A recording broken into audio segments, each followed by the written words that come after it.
Hola, soy Marisa Lazo. Te agradezco mucho que el día de hoy estés aquí conmigo. En el episodio anterior estuvimos hablando sobre la pausa, sobre cómo reconocer los momentos de ansiedad y cómo practicar la presencia en medio del caos. Hoy quiero compartir contigo otra parte de esta conversación con Dan Harris y Nolita Tsenwiwi que me dejó reflexionando mucho. El conflicto. Ese tema que muchas veces preferimos evitar, pero que si lo miramos con compasión y con conciencia, puede abrirnos puertas hacia relaciones más auténticas y más profundas. Pero como bien dijeron Dan y Nolita, el conflicto no es el problema. El verdadero reto es que no sabemos cómo estar con él. Y de eso vamos a platicar el día de hoy.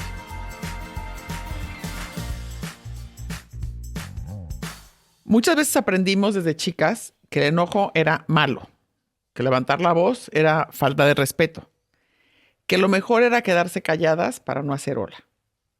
Así que crecimos con la idea de que el conflicto es algo peligroso, algo que hay que esquivar. Pero evitarlo no lo desaparece. Solo lo hace crecer en silencio, hasta que estalla o se convierte en distancia, resentimiento o dolor. Nolita nos propone, primero, reconocer nuestra historia personal con el conflicto. ¿Cómo la vivimos en casa cuando éramos niñas? ¿Se gritaba? ¿Se ignoraban? ¿Había silencios largos? Esa huella emocional se queda con nosotras y muchas veces las repetimos sin darnos cuenta en la vida adulta. En nuestras relaciones de pareja, con los socios, con los amigos, en el trabajo, con nuestros hijos. Tal vez ni siquiera lo habías pensado, no te habías detenido a revisarlo. Pero es de lo más revelador este tipo de ejercicios. Por eso te invito a que lo hagas y si te hagas estas preguntas, te detengas y realmente regreses a tu infancia y veas cómo se vivía el ejemplo, cómo era el ejemplo que viviste del conflicto en tu familia. Dedicarle tiempo a revisar nuestra historia nos puede dar luz sobre por qué a veces reaccionamos como lo hacemos. Y también podemos aprender, que eso es lo padre y por eso estamos hoy aquí, podemos aprender otra forma de enfrentar el conflicto. Una más consciente, más madura, más compasiva. Y todo empieza con regular nuestro sistema nervioso. No podemos tener conversaciones difíciles si estamos tensas, reactivas o a la defensiva. Aquí vuelve a entrar la pausa, esa de la que hablamos y profundizamos en el capítulo anterior. Tomarnos un momento para respirar, para sentir, para notar qué está pasando en nuestro cuerpo y desde ahí responder en lugar de reaccionar. A lo mejor descubrimos que tenemos que detenernos por un minuto completo o a lo mejor hasta 3 minutos de respiraciones de tan enojadas que estamos antes de hablar. Cuando no estamos presentes, en vez de escuchar al otro, estamos pensando en qué vamos a decir después. Fíjense, eso es algo, y lo compartí en un podcast pequeño hace mucho. Es una idea de Richard Carlson que me encanta y dice que tendemos a sentarnos, lo tiene en su libro de Don't Sweat the Small Stuff, no te ahogues en un vaso de agua. Y dice que somos seres humanos que nos sentamos en la orillita de la silla y estamos esperando que el otro termine de hablar y mientras habla estoy en mi cabeza, piense y piense, ¿qué le voy a responder? ¿Cómo le voy a refutar? ¿Cómo lo voy a convencer de que piense diferente? Y entonces en realidad ni lo estoy escuchando o no le estoy escuchando a la persona que está frente a mí. Así que por eso es tan importante hacer pausas y decir, no me voy a sentar en la orilla de la silla, me voy a ir para atrás, me voy a recargar en mi silla y me voy a detener a escuchar realmente a esta persona, ¿no? Con todo mi ser.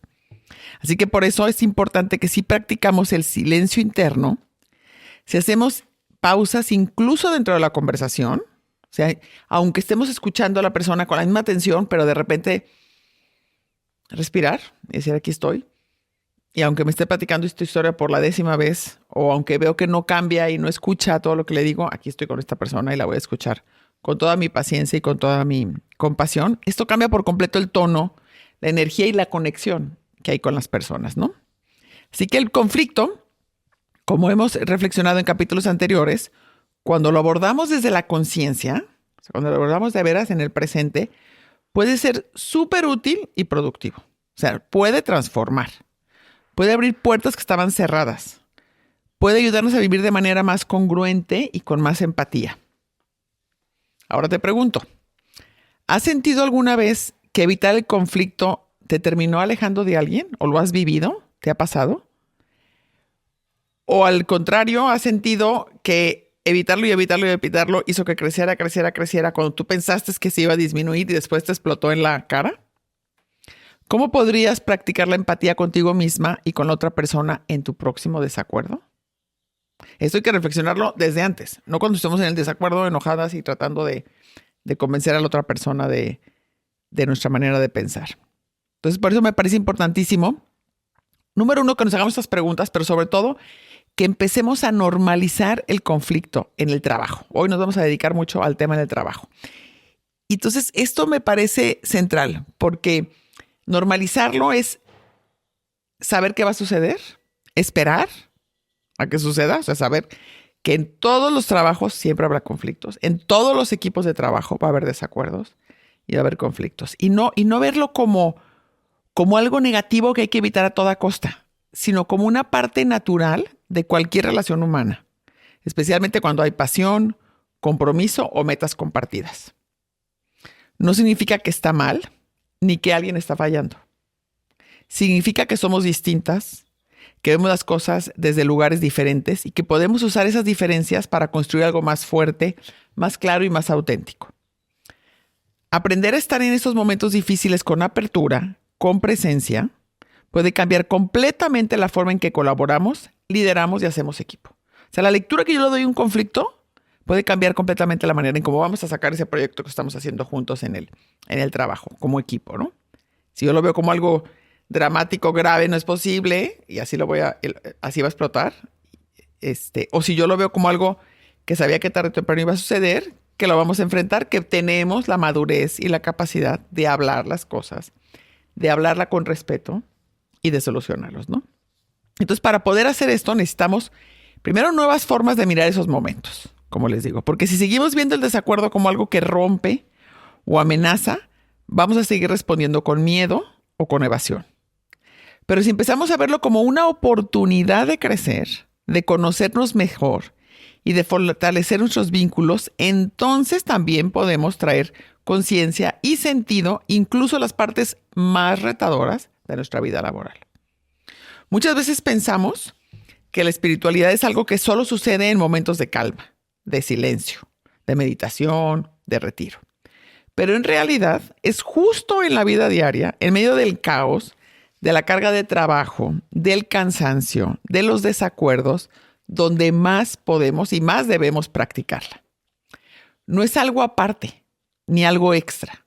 Es una forma de estar, de mirar, de responder. Es un camino que podemos recorrer todos los días, especialmente cuando más lo necesitamos. Por eso es importante, como el día de hoy estamos aquí sentadas, revisar primero cómo nos relacionamos con el conflicto, cómo podemos hacer pausas, en qué nos puede servir, para ir practicando estas enseñanzas y ir siendo unas personas más espirituales, más presentes, más conscientes, más compasivas, para que cuando lleguen los problemas en el trabajo o en la familia donde nos toque enfrentarlos, tengamos todo un sinfín de herramientas y toda una estructura que nos permite reaccionar de manera diferente. Dani Nolita nos lo muestra de una forma bellísima. Nos dice, la espiritualidad no es alejarse del sufrimiento, es aprender a estar con él, a mirarlo con ternura, a no pelear con la realidad, a no exigirnos estar bien todo el tiempo. Es decirnos con compasión, estoy sintiendo esto y eso también está bien. Es entender que estar presentes no es estar en calma todo el tiempo, sino estar despiertas, atentas, vivas, con conciencia.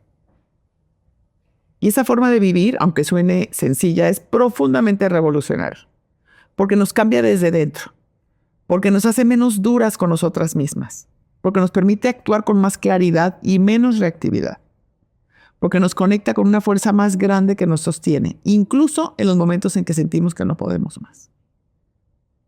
A veces creemos que para sentirnos bien necesitamos tener todo resuelto, pero tal vez lo que necesitamos es aprender a estar en paz, incluso cuando las cosas no son perfectas. A encontrar pequeños momentos de quietud en medio del ruido. A confiar más en nuestro ritmo interno que en la presión externa. A volver una y otra vez a lo que somos en esencia. Esto es tan importante que se los voy a repetir.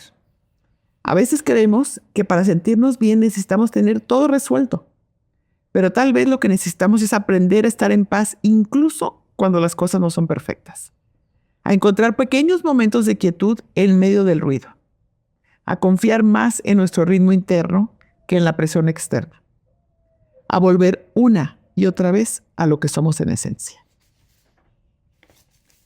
Y no se trata solo de hacer las paces con lo que sentimos, sino de dejar de pelear con la realidad, de reconocer que lo que sea que estamos sintiendo, ansiedad, enojo, tristeza, miedo, angustia, no es permanente.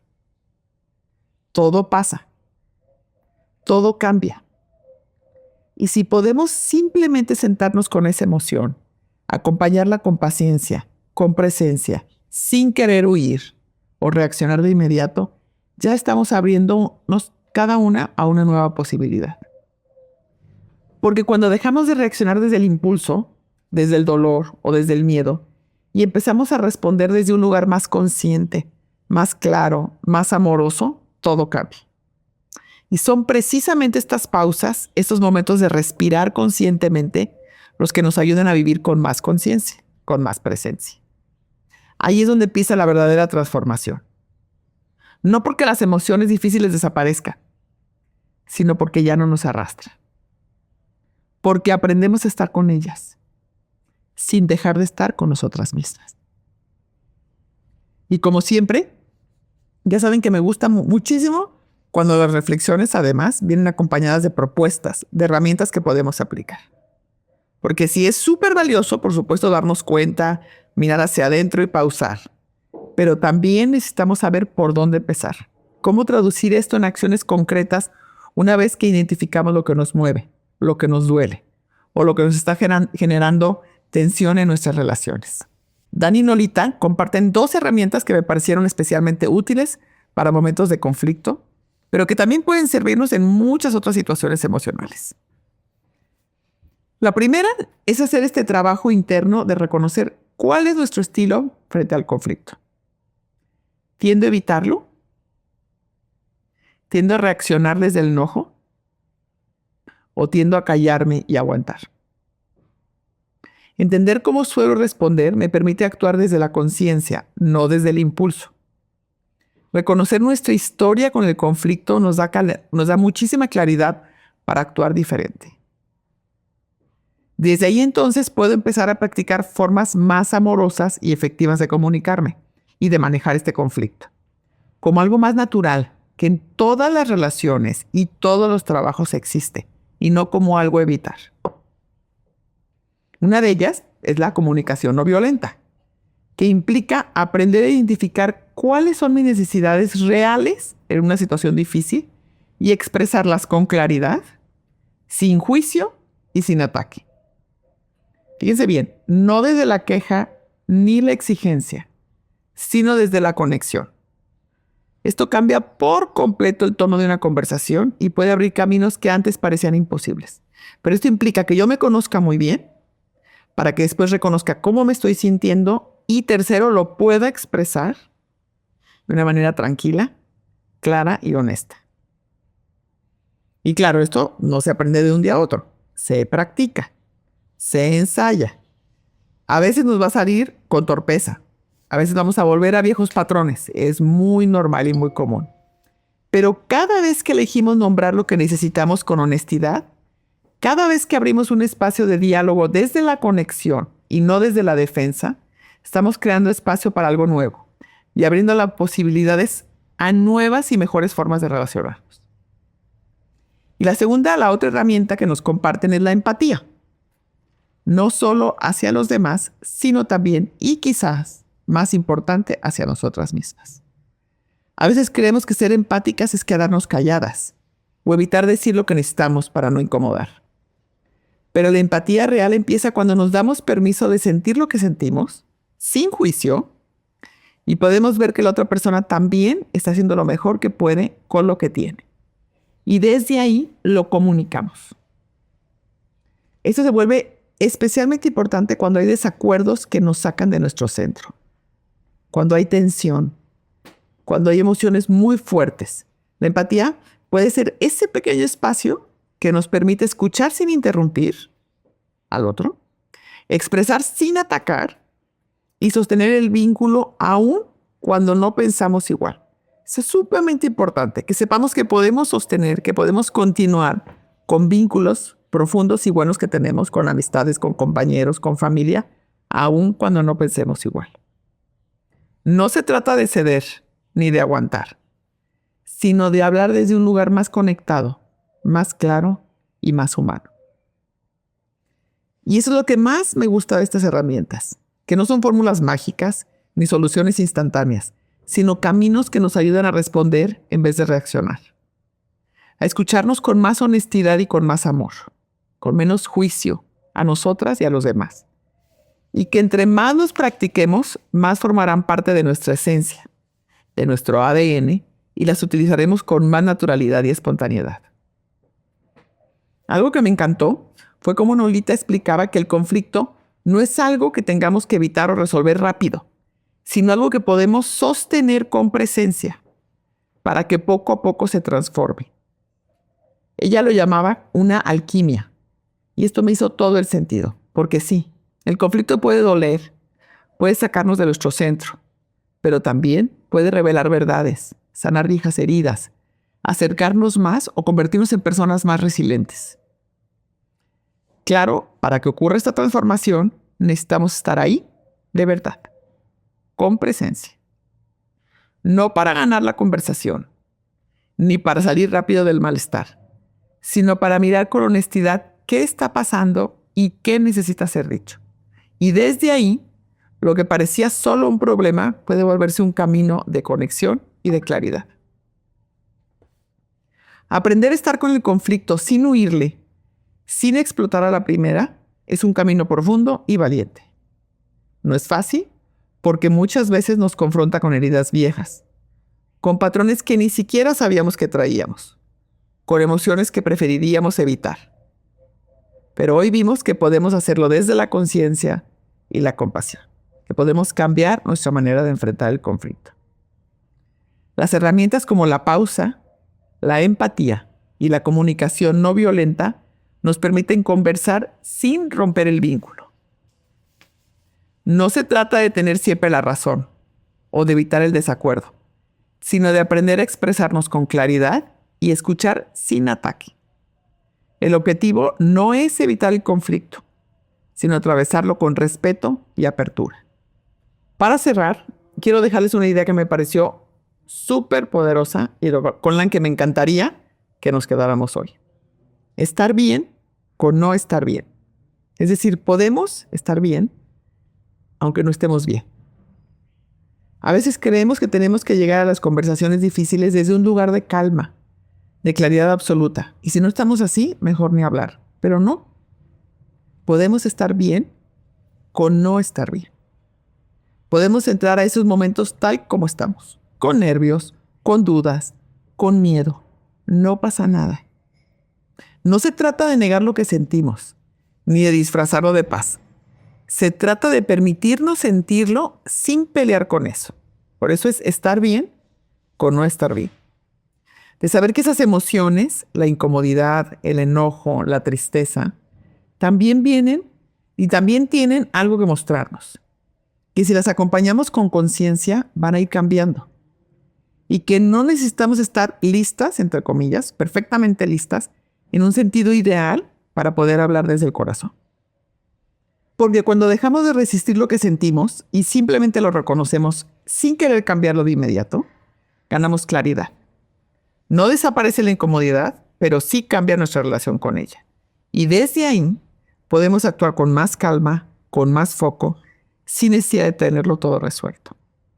Entonces aquí terminamos esta conversación que vienen ambas partes, ¿no? Lo que compartieron Dan y Nolita. La parte de la pausa, la importancia de darnos pausas durante el día, que lo revisamos en el capítulo anterior, y el cómo enfrentamos los conflictos en el trabajo sobre todo, y la importancia de no verlo como algo que debemos de evitar, sino prepararnos para enfrentarlo desde nuestra conciencia, desde un estado que puede ser que no nos sintamos completamente bien y completamente en calma, y por eso Tenemos que aprender a estar bien por no estar bien.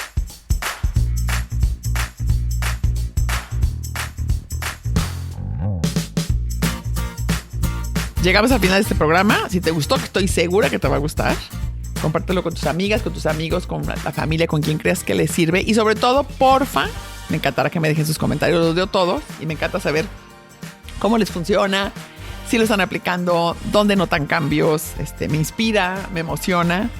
Y también, por supuesto, no olvides seguirnos en Spotify. Nos vemos en la próxima edición. Hasta luego.